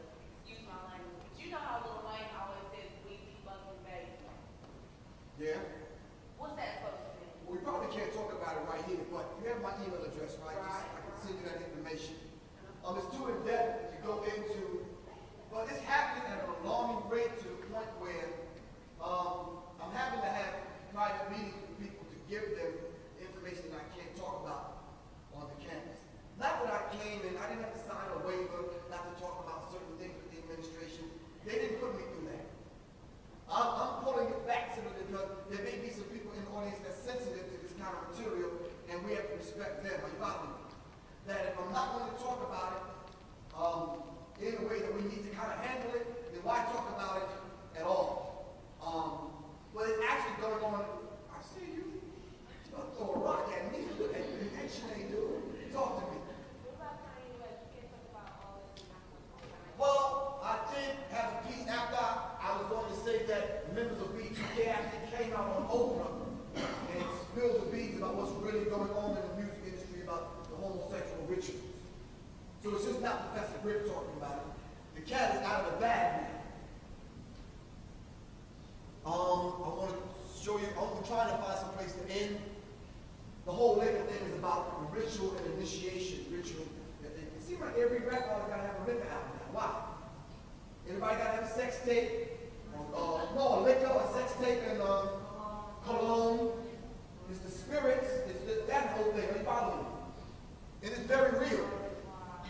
Right. I'm trying to find a place to close.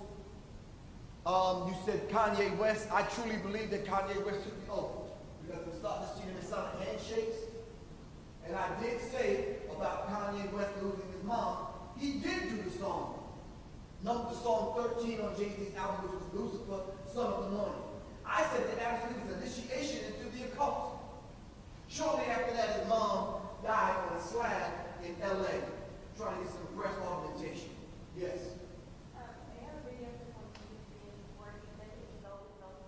Yeah, I think I have that in here somewhere because I talked about him making good songs in the beginning when he first came out. But now, you don't find that from Kanye West. This was the entire MTV Video Music Awards was an entire blood ritual, which I actually show people here with Lady Gaga, who's an Illuminati manufactured tool. So they're going through the actual blood ritual, and here they're actually going through the Masonic ritual with pink. This is her initiation in. So I'm not crazy. I'm seeing Freemason and Masonic rituals in hip-hop and in music. And I'm asking the question, why? And people are saying you're crazy, that's conspiracy theory, but I'm showing you the proof. And you still doubt me. I'm going to take your questions in a minute, but she's not throwing up the 666 with the all-seeing eye behind her. And I could. Lady Gaga. Okay.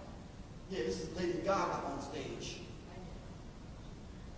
This is Pink going through the initiation. There's no way a Mason could watch this performance without recalling his initiation into the first degree of Freemasonry. Any of the Masons sitting in the audience now know exactly what I'm talking about. Jay-Z reached the third degree in Masonry. All right? This is why he called his album what? The Blueprint 3. It's simple. It's the actual ritual, and this is Pink. So I'm not crazy. This Lady Gaga wearing a dress made out of animal flesh. Now some of the older people in the audience, come on, talk to me. Didn't our parents teach us just a little bit better? Could you leave the house without your mom dressed in animal flesh? Pork chops? No? Would that do?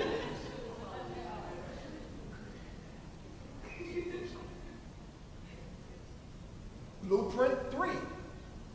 3 degrees of masonry. Once you hit the blue lodge, the third degree in masonry, you go up to the York Rite or the Scottish Rite. I don't got time to break the whole thing down, but this is Jay-Z throwing up the all-seeing eye on Lucifer. Jay-Z's clothing line is called what? Masters of the Craft. I'm not reaching. This is actually going down. Masters of the Craft. So you see the Kundalini snake traveling up the base of the spine to activate the pituitary gland. You see the all-seeing eye of Lucifer with the sun rays. The diamond here, the handshake, the logos.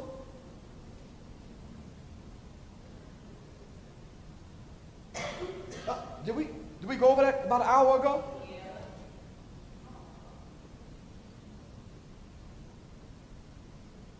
They said that I was the call in his face and come thieves. This is Alistair Crowley.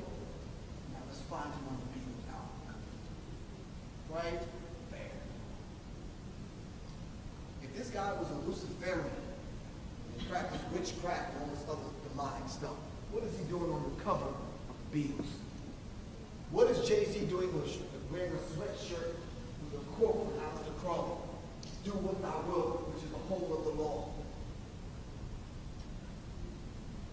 I gotta remind myself next time to outline this, because if you look at the cover of Jay-Z's new book, you'll actually see the Baphomet. You see the 2 eyes right here, one here and one here? This is the face. And this is the horns. Are you following me? All right, let me find a place to close because I don't want y'all to think I'm crazy. We ain't got a whole bunch of Alistair Crowley. Crowley, yes. This is Beyonce wearing the Baphomet ring she had made. This is Beyonce's cover of her comic book she's coming out with Lady Gaga and some other people. It's Rihanna. I'm trying to find a less comfortable place to close this out. How about MTV. MTV is Illuminati's favorite network. Your man Kanye West says, I sold my soul to the devil. It's a crappy deal. Lisa came with a few toys and a Happy Meal. Admitting selling his soul to the devil. So we need to understand that, all right? So blessed are those that struggle. Oppression is worse than the grave. It's better to live for a noble cause than to live and die as slaves. Something, thank you all very much for having me. This is for 2 hours. I really appreciate it.